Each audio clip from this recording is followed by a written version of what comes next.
Everyone, আজকের গল্পটি ভালো লাগলে লাইক সাবস্ক্রাইব করে দিবেন এবং পুরোটা দেখে যাবেন। জেকে তের জন্য 1 ঘন্টা ধরে ওয়েট করছে, তে তবুও আসছে না। আসলে আজকে তাদের দেখা করার কথা। তে জেকে তেকে মেসেজ করে বলল, লিটল বেবি গার্ল, এতক্ষণ ধরে ওয়েট করছি, তুমি কখন আসবে? তে বললেই তো হবে না, আমাকে তো বাসা থেকে বের হতে হবে। কি বলে বের হবো বলো? তের মা দূর থেকে বলল, কি রে, কার সাথে কথা বলিস? কিছু না মা। জেকে, তোমাদের মেয়েদের নিয়ে আর পারা যায় না, একটা বাহানা দিয়ে তো বের হওয়া যায়। আমি ওয়েট করতে পারবো না আর, 30 মিনিটের মধ্যেই চলে আসো। আচ্ছা, চেষ্টা করছি। আম্মু, একটু বাইরে যাই। কেন? না মানে কি রিমান্ডে যাবো? 20 মিনিটের মধ্যে বাসায় আসতে হবে কিন্তু। আচ্ছা ঠিক আছে মা। তারপর তে বাসা থেকে বের হয়ে গেল পার্কে। জেকে বলল, এতক্ষণ পর তোর আসার সময় হলো? তুই কি জানিস কতক্ষণ ধরে আমি এখানে অপেক্ষা করছি তোর জন্য? তুমি আমাকে তুই করে বললা, আমি কেমনে জানবো? আর তুমি তো বোঝো না, আম্মুকে কত কষ্ট করে বুঝিয়ে আসলাম। তো আমি কি করব? আমার জন্য যদি এতটুকু করতে না পারিস, তাহলে বিয়ের পর কি করবি শুনি? তে আনমনে হয়ে বসে আছে, কোনো কথাই বলছে না। তে জেকের ওপর অভিমান করেছে। কেন এভাবে বসে আছো? আমি তো কথা বলার জন্য ডাকলাম, আর তুমি এভাবে মন খারাপ করে বসে আছো।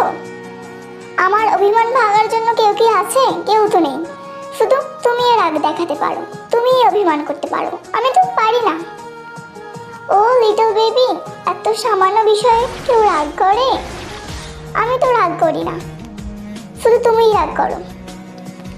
আচ্ছা ঠিক আছে, এখানে পার্কে দেখে তোমার রাগ ভাঙাতে পারছি না, এটা পাবলিক প্লেস। বিয়ের পর দেখিও রাতের বেলা কিভাবে রাগ ভাঙাই। তারপর জেকে আরো অনেক কথা বলে তের সাথে এবং তের রাগ ভাঙায়। আসলে আম্মু বলছে আমার বিয়ের কথা, আমার কোনো পছন্দ আছে কিনা সেটাও জানতে চাইছিল। আমি বলছি আজ।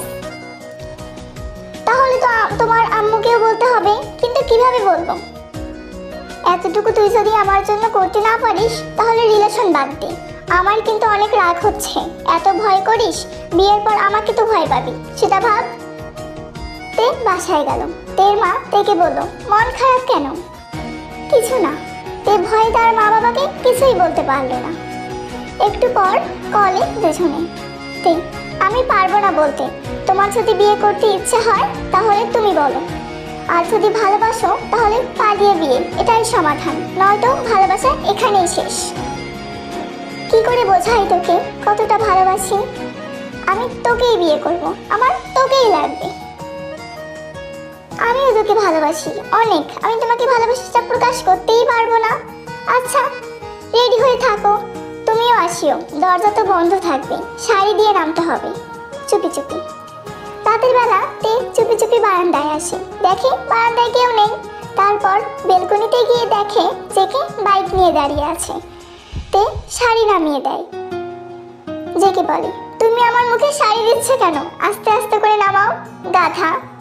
তারপর তে অর্ধেকে এসে পড়েছে, বলছে, মা গো আমি মরে গেলাম, ও আল্লাহ গো আমি পারবো না, আমাকে ধরো গো। জেকে হাসতে হাসতে বলে, ও আল্লাহ গো, আমি বুঝেছি একে দিয়ে কোনো কাজই হবে না, আমাকেই উঠতে হবে। জেকে উঠে তেকে কোলে নিয়ে তারপর দুজনে মিলে নামে। ওরা দুজন আজকে থাকবে হোস্টেলে, কালকে করবে বিয়ে। তে অভিমান কণ্ঠে বলে, আমি কি আপনার সাথে একই রুমে থাকবো, তাও আবার একই বেডে? আমি কিন্তু পারবো না বিয়ের পর ছাড়া। তোকে কেউ থাকতে বলেনি, বিয়ের পর দেখিস।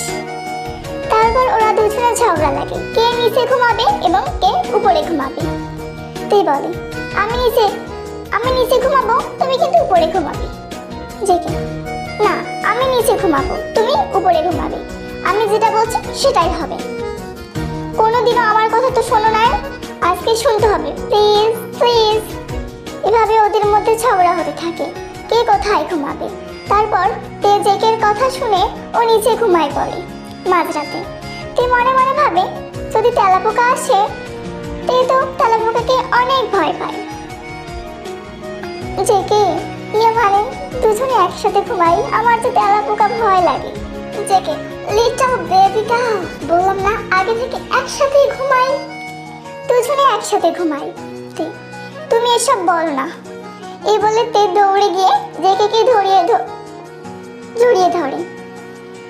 জেকে বেবি গাও, আজকে এই বাসরটা সেরে ফেলি, কালকে তো বিয়ে করবে বাসর। তে ওহ বেবি, আমি নিজেকে কন্ট্রোল করতে পারছি না বেবি। তে ছাড়ো বেবি। আচ্ছা তাহলে ছাড়ছি, কিন্তু বিয়ের পর আর ছাড়বো না। পুরো রাতে, প্রতিটা রাতে তোমাকে বলে চিল্লাতে হবে জান। তে ওকে বেবি। জেকে তেকে জড়িয়ে ধরে ঘুমিয়ে যায়। তারা বিয়ে করে ফেলে। এভাবেই তাদের দিন কাটতে থাকে এবং প্রতি রাতে রোমান্স করে। আজকের গল্পটা ভালো লাগলে